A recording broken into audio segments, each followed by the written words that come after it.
Ambassador Elena Chen stood before the massive doors of the Galactic Council chamber, flanked by her 2 guards. Unlike the representatives of the other 17 species present, whose security details bristled with energy weapons and ceremonial blades, Elena's guards carried nothing. Not even a stunner. High Counselor Zex Taral of the Vrexian Dominion noticed this oddity immediately. Ambassador Chen, the towering arthropoid, shittered through his translator. Your security detail appears inadequately equipped. The other representatives turned their attention to the humans. Some with curiosity, others with thinly veiled contempt. I assure you, High Counselor, Elena replied with a diplomatic smile, my guards are fully capable of performing their duties. The Vrexian's mandibles clicked in what passed for laughter among his kind. How quaint. The newest members of the Council still have much to learn about galactic politics. Commander Rhodes, the senior guard, maintained perfect stillness. His partner, Lieutenant Kaminsky, did the same. Both wore the standard black uniforms of Earth Diplomatic Corps, security simple, unadorned, and conspicuously lacking tactical webbing or weapon holsters. Perhaps a demonstration would ease your concerns, Elena suggested. Before anyone could respond, 4 masked figures materialized from the shadows behind the Delvian delegation. They moved with predatory grace, pale green energy blades humming to life in their hands. Death to the Council, one shouted, lunging toward the Ptharian Prime Minister. The Ptharian's guards fumbled for their weapons, but the attackers had chosen their moment perfectly. The Council erupted in chaos, except for the humans. Rhodes moved with impossible speed, intercepting the first attacker mid-lunge. His hand shot out, gripping the assailant's wrist with such force that the bones audibly cracked. The energy blade clattered to the floor as Rhodes twisted, using the attacker's momentum to slam him into the polished stone with devastating precision. Simultaneously, Kaminsky had already closed the distance to the other 3 assailants. Her first strike, a lightning-fast palm heel, crushed the breathing apparatus of the second attacker.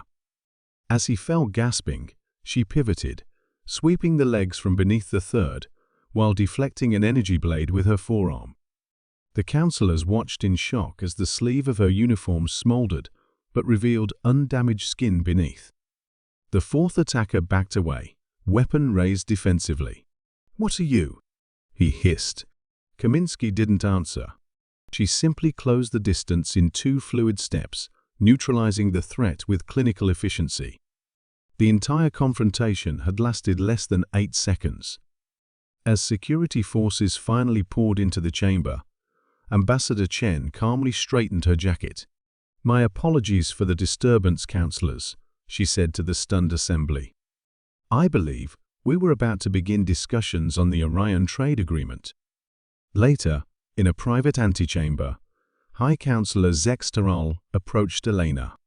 "Your guards," the Vrexian said quietly. "They are not standard humans, are they?" Elena smiled. "Commander Rhodes and Lieutenant Kaminsky are indeed human, Counselor. They're graduates of our diplomatic security program, but their speed, their strength, and your lieutenant's skin resisted an energy blade." "Ah, you noticed that." Elena nodded. "Subdermal graphene mesh. Standard issue for our diplomatic corps. As for the rest, well, humans evolved as pursuit predators on a death world with 1.0 gravity. When properly trained, we're quite capable. But why no weapons?" The Vrexian persisted. "High Counselor," Elena replied, her expression serious now, "in human history, we've learned an important lesson. When our kind carries weapons, we tend to use them, sometimes too readily. So centuries ago, we made a choice. Our diplomatic guards would train until their bodies became the only weapons they needed." She glanced toward Rhodes and Kaminsky, standing motionless by the door. "It's also an effective statement of intent," she added. "We come to talk, not to fight."